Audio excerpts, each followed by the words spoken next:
The main thing going on with regard to the present situation on your planet has mostly to do, not so much with anything that has been done deliberately, specifically with regard to the virus itself, but with regard to the destruction, as we have said in the monologue, of many of the different ecological systems on your planet. If there is any so-called conspiracy, it is mostly the idea that people on your planet, from fear-based beliefs and from fear of lack and from the idea of what they believe to be power that is not an expression of power, will conspire to do certain things that have destructive qualities that will eliminate many of the ecological systems on your planet, and have done so, in which these viruses propagate, and by which they are usually contained, at least to a certain degree. But the conspiracies of greed that create the disappearance of certain systems on your planet that these viruses inhabit forces them to go beyond those borders and beyond those barriers in a far greater way than they otherwise would have, seeking out new hosts. The virus is a natural virus. It has, over time, mutated in a variety of ways, but it is not in that sense human-made. So the conspiracy doesn't have to do with the idea of a deliberate release of a man-made virus. It has to do with the idea of the conspiracies that exist in many of your organizations, many of your political and social systems, that allow fear of lack and greed to overtake your better nature and cause the destruction of many of the ecosystems on your planet that then allow for the propagation of opportunistic organisms such as this virus to take hold in much broader areas than they otherwise would. This has to do also with the concept of what you call climate change. That is also a side effect of the destruction of certain ecological systems on your planet, on land, in the air, in the sea. And you will find that many of the plants that still remain on your planet are now going to be, in a sense, migrating through seed propagation in different directions than they otherwise normally inhabit. Many of your plants are now moving more northerly and more westerly in order to survive. And the areas in which they were growing will no longer be capable of supporting certain kinds of natural plants or even the foodstuffs that you may choose to grow. This will add to the ability of the virus to propagate itself in broader ranges than it used to. Now, as we also said in the monologue,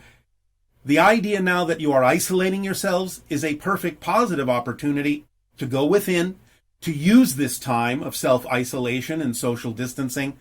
to get in touch with the fear-based beliefs that may exist within your own individual selves, so that you can clean yourselves out of these ideas and pass through the eye of the needle more effortlessly and come out on the other side with an energy that creates more opportunity and more probability to begin to build a new world, a new way of doing things that is more representative of restoring the balance that your planet once had. This may still take some time, and things may still be a little crazy,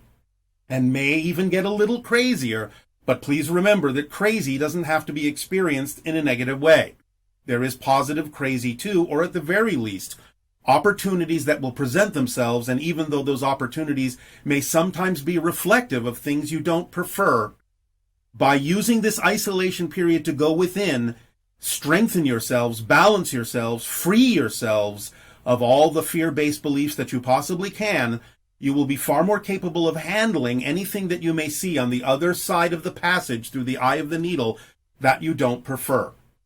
And as we have said many times, you may still see things you don't prefer, people making choices that you don't prefer in your world for quite some time. But the idea, again, is that with the splitting prism idea that you're now fracturing into different parallel realities, it is an important thing for you to do to settle into the understanding that just because you can see people making choices you don't prefer, You're not living in that world. You are observing them through a kind of glass wall, a separation barrier that may allow you to see those choices being made that you don't prefer, but won't necessarily allow you to be affected by those choices if you don't actually make the choice to match those negative frequencies and create the effect within your own reality.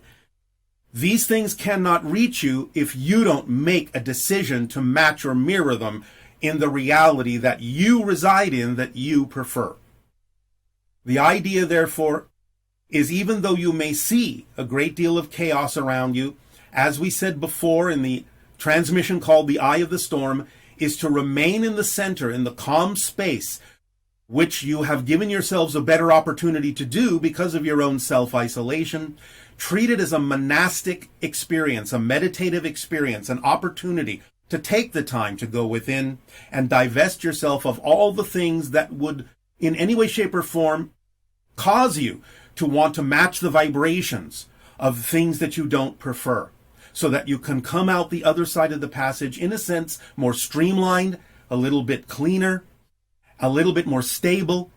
with your indestructible core, and know that no matter what you see around you, there is nothing to fear, for fear is the thing that will cause you to mirror the vibrations you don't prefer. Stay in your center, stay in that center, the eye of the storm, as you pass through the eye of the needle, and you will find that you will be more capable of accelerating on the other side of this experience in a way that will allow you to experience more synchronicity in a positive way, more effortless of communication between your physical and higher mind, and will put you in a state where you can much, much more willingly and much, much more capably move forward in a way that will allow you to eventually experience the reality that you prefer.